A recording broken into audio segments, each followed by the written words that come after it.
നമസ്കാരം. പാലക്കാട് MLA ആയിരുന്ന ഷാഫി പറമ്പിൽ കഴിഞ്ഞ ലോക്സഭാ തെരഞ്ഞെടുപ്പിൽ വടകര കോൺഗ്രസിൻ്റെ സ്ഥാനാർത്ഥിയായ സാഹചര്യത്തിലാണ് MLA സ്ഥാനം രാജിവെച്ചതും അങ്ങനെ അവിടെ ഉപതെരഞ്ഞെടുപ്പ് വേണ്ടി വന്നതും.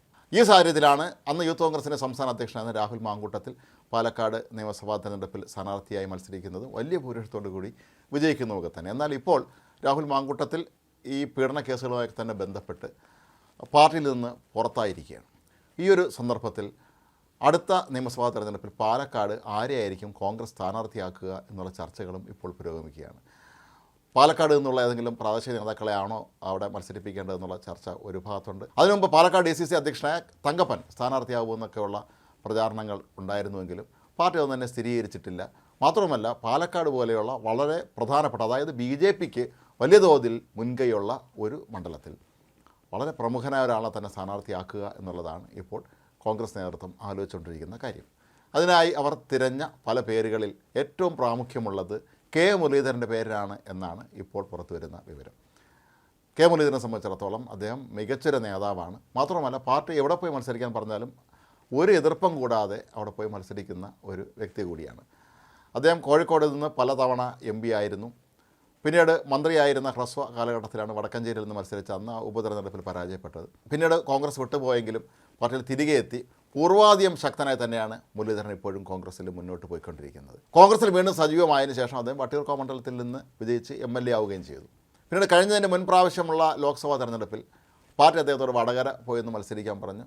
മുരളീധരൻ വടകര പോയി മത്സരിച്ചു, വീണ്ടും വിജയിക്കുകയും ചെയ്തിട്ടുണ്ടായിരുന്നു.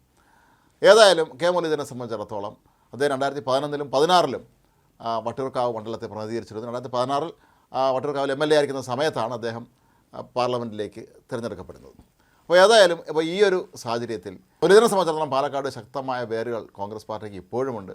K. കരുണാകരൻ്റെ പ്രതാപകാലത്തൊക്കെ തന്നെ അവിടെ വളരെ ശക്തമായ തോതിൽ അദ്ദേഹത്തിന് അനുയായികളുണ്ടായിരുന്നു.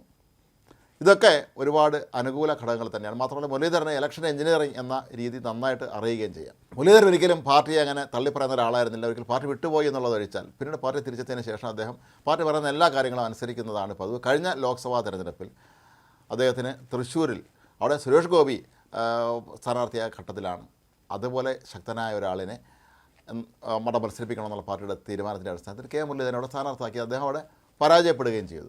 അതുപോലെ അദ്ദേഹം വടകര MP ആയിരിക്കുന്ന സമയത്താണ് തിരുവനന്തപുരത്ത് നേമത്ത് ഉപതെരഞ്ഞെടുപ്പിൽ മത്സരിച്ചത്. അവിടെ വിജയിക്കാൻ കഴിഞ്ഞിരുന്നില്ല. എങ്കിൽ പോലും മുരളീധരനെ വളരെ ശക്തമായ സാന്നിധ്യം കേരളത്തിലെ എല്ലാ മണ്ഡലങ്ങളിലും ഉണ്ട് എന്നുള്ള കാര്യം നമ്മൾ പ്രത്യേകം ഓർക്കേണ്ടുന്ന ഒരു കാര്യമാണ്.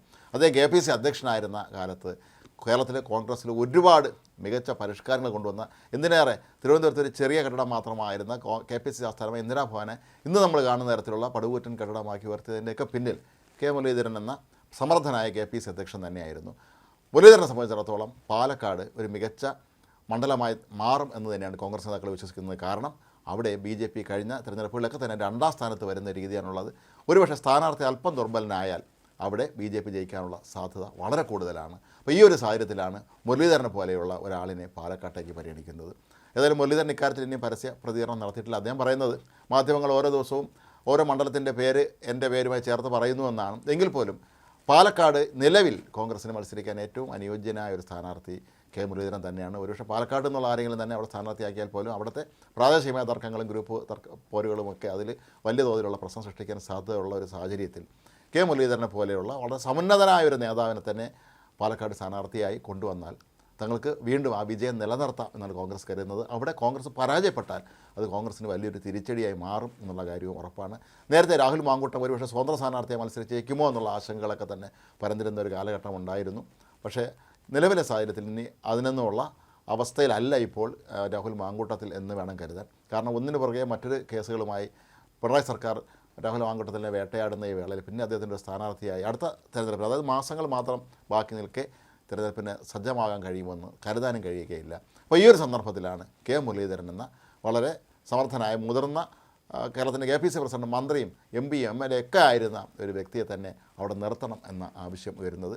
ഒരുപക്ഷെ ഇക്കാര്യത്തിൽ കോൺഗ്രസ് ഔദ്യോഗികമായൊരു തീരുമാനം എടുത്തിട്ടില്ല എങ്കിൽ പോലും അത്തരത്തിൽ തന്നെയാണ് ചർച്ചകൾ നീളുന്നത് എന്ന് വേണം മനസ്സിലാക്കാൻ.